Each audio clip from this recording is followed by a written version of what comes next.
A note on the nature of acoustic space. I've spent some time recently out of doors concentrating on trying to understand what the essential nature of the acoustic world is. Sitting in the park with the children on Good Friday, Holy Saturday, I hear the footsteps of people walking past me on the footpath. Many different kinds of footsteps. Women's high-heeled shoes.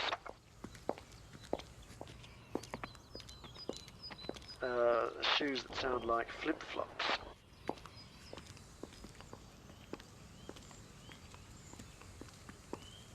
Groups of people walking together or apart.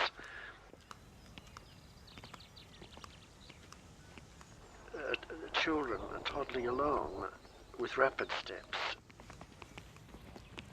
Somebody running.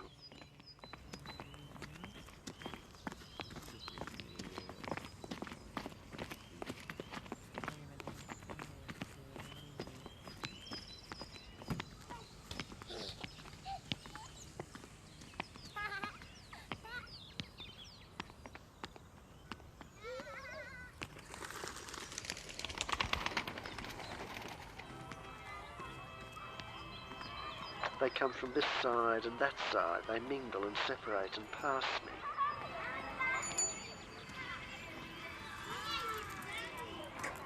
There's the rustling of the newspaper from somebody sitting on the next bench.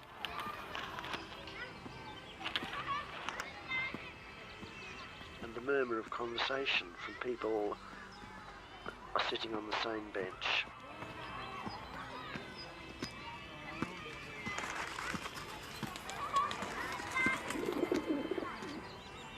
Further out to the right and behind me there's the car park and the sound of people starting and stopping their cars and driving off.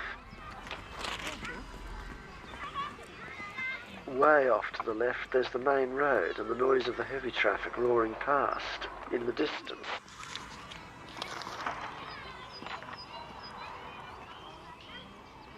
Further in front of me is the lake with the ducks and the other pond birds, with all the quacking and the splashing that goes on all the time as they land and take off and fight and squabble over bits of food.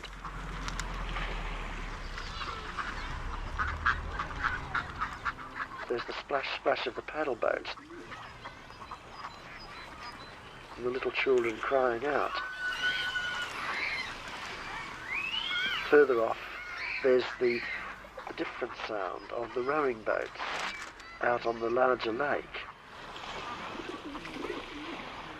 Beyond that is the park itself, and here one has the distant cries of people playing ball, shouts of children.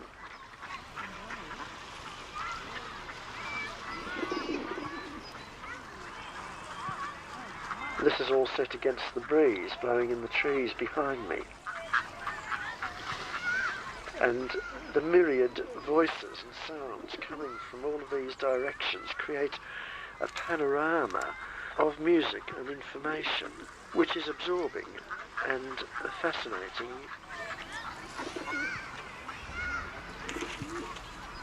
I suddenly hear a voice from the lake.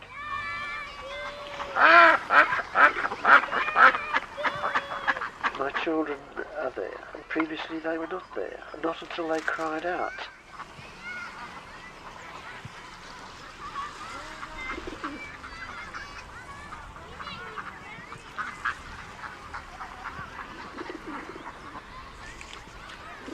The strange thing about it is that it's a world which consists only of activity.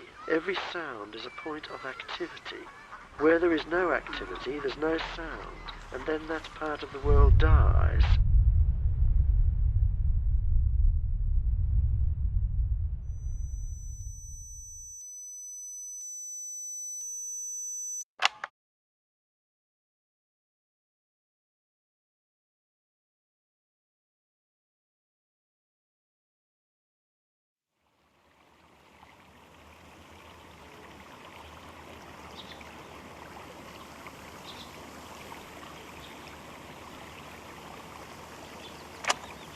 A note on weather. I noticed that I was greeting people and saying to them what a nice day it was, to find that they were unresponsive or even surprised. And it gradually occurred to me that the concept of a nice day is very largely a visual concept, because what a sighted person means by a nice day is a clear blue sky, it being reasonably warm, the sun shining.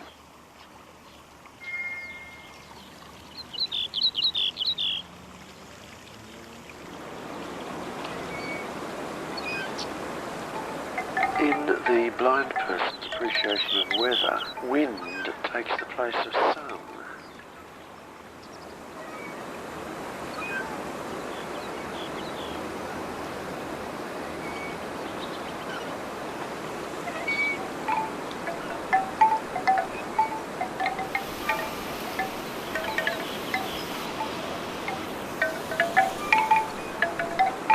To me, a nice day is when there's a wind blowing, because the wind brings all the noises in the environment to life. The rustling of the leaves, the blowing of paper along a footpath, the sounds of the wind around the edges of the building, the feel of the wind in my hair, on my face, in my clothes.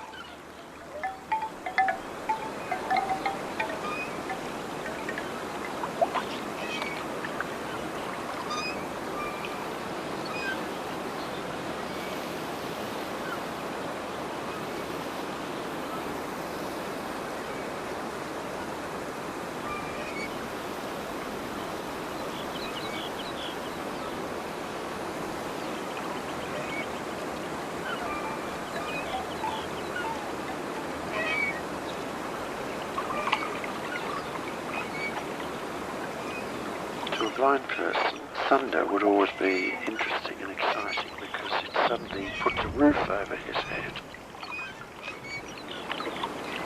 Thunder sets for him the dimensions of the outdoor space within which he is situated. Thus thunder is almost, one might say, revelatory. The sighted person always has a roof over his head in the form of the blue sky or the cloud cover or the stars, but the blind person never has a roof over his head until thunder puts it there.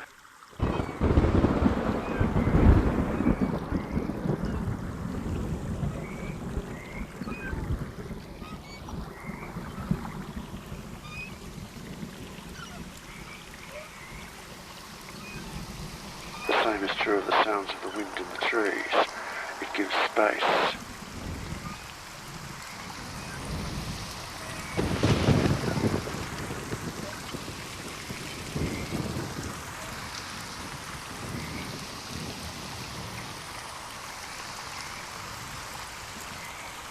A still day is boring. A windy day is always exciting and often beautiful.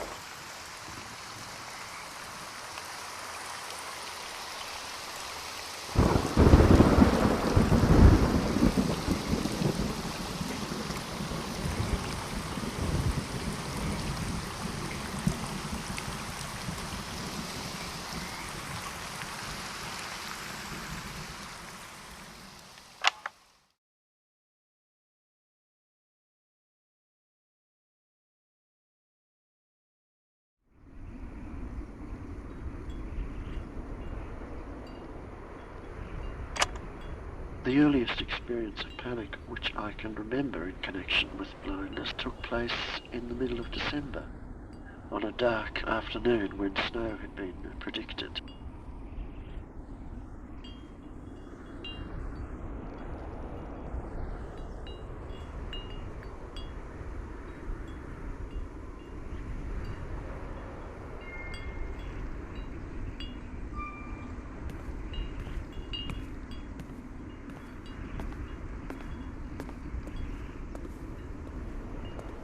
I left the house, but had only gone about 100 yards when I was aware of a growing feeling of doubt and uncertainty.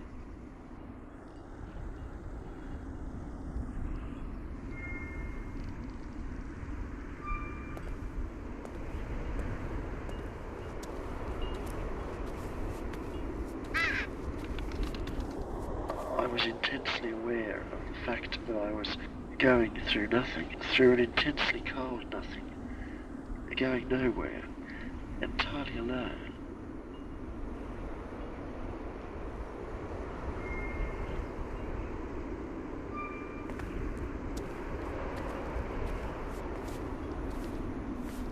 I was entering into a long, dark, endless tunnel, which when I'd entered it, I couldn't come back. I had a desperate feeling of being enclosed, of having to get out.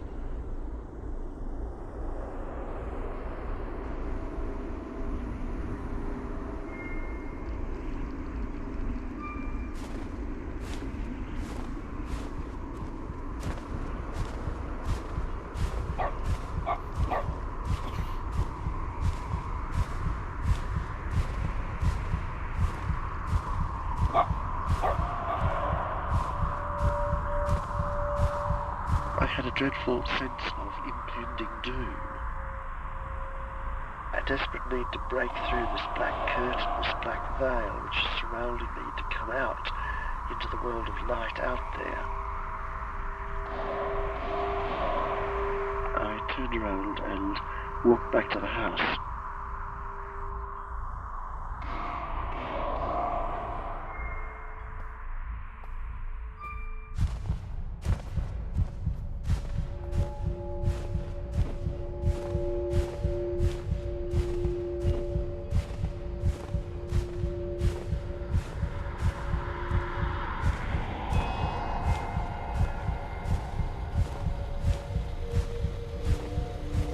I must get out, as if I was banging my head, my whole body against the wall of blindness.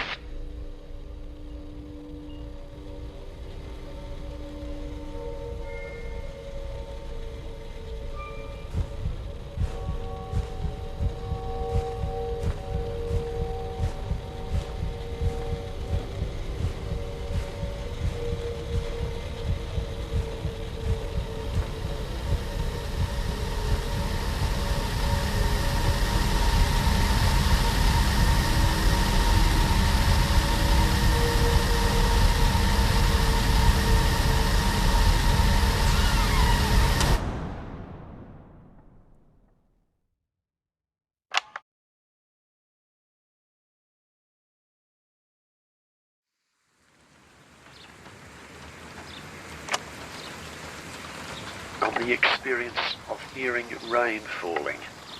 This evening I came out the front door of the house at 9 o'clock and it was raining. I stood for a few minutes, lost in the beauty of it.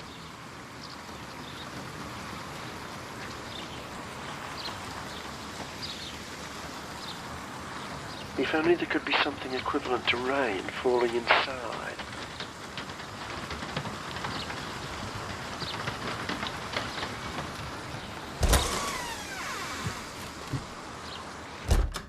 Then the whole of a room would take on shape and dimension.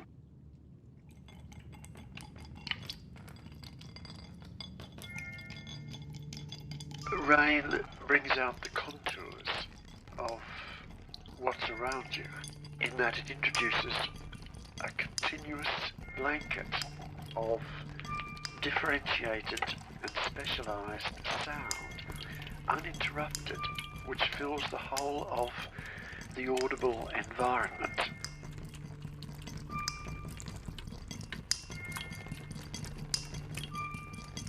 I should also say that this is an experience of beauty, and the beauty lies in the way that the patterns of sound present the world to one, the world which is otherwise veiled until one actually touches it, is through the grace of the rain revealed to one, becomes present to one, so that suddenly, instead of being isolated, cut off, preoccupied internally by the things that your body is encountering moment by moment, you are presented with a world, you are related to a world, you are addressed by a world.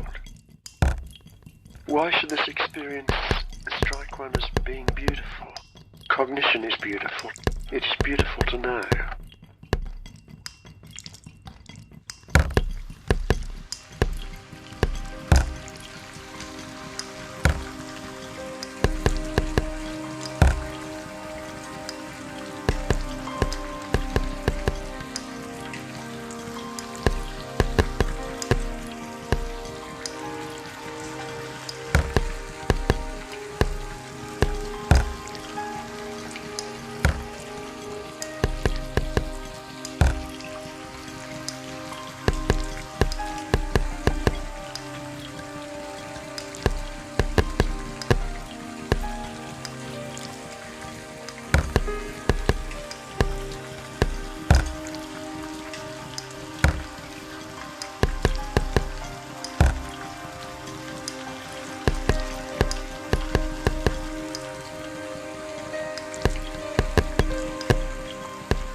the party a week or two ago, there was a group of young singers sang religious music.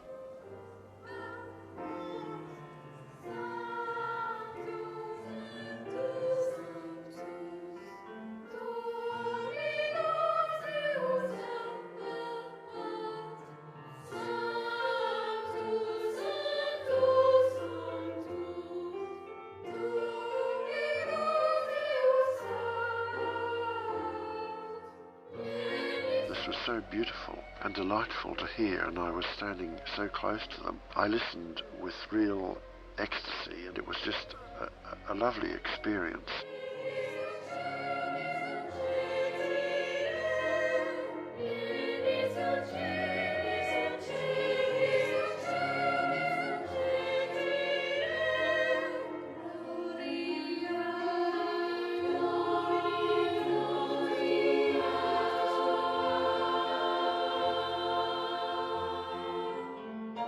I was shocked out of this when somebody said to me afterwards, "And you know, John, you might like to know, they all look so radiant, their faces are smiling, they're dressed in such bright colours, and they really look so delightfully happy."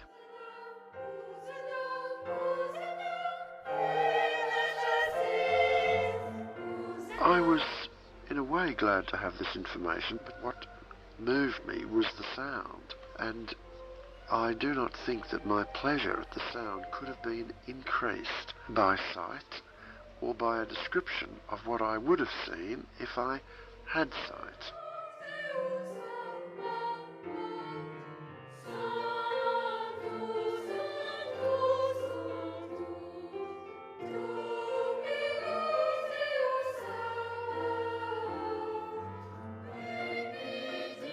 I do not think, in other words, that my appreciation lacked anything because there was not a visual element in it. This makes me reflect upon the fact that, as one goes deeper into blindness, the things which once one took for granted and then mourned the loss of, and then tried in a way desperately to compensate for, in the end cease to matter. They lose existential meaning, they are removed to the periphery of one's consciousness, they become irrelevant.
I think I am beginning to understand what it's like to be blind.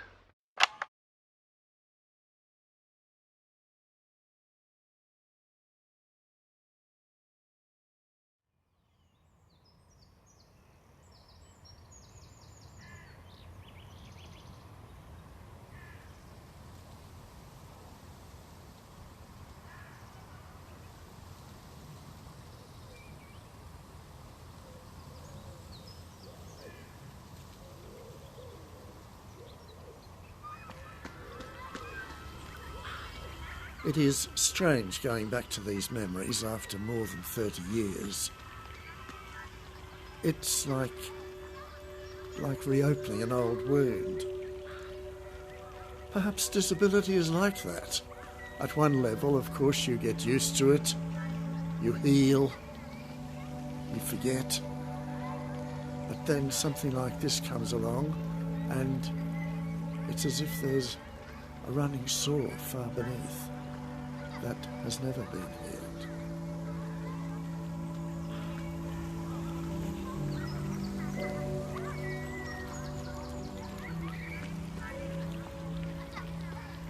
My children, of course, are grown up now. They're all young adults.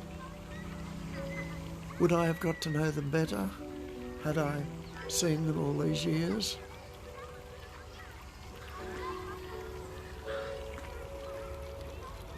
I don't need to see them. I don't think I would have known them anymore if I could have seen them. My life with them has been a life of conversation, of stories lived together, of passing days. After all, being human is not seeing, it's loving.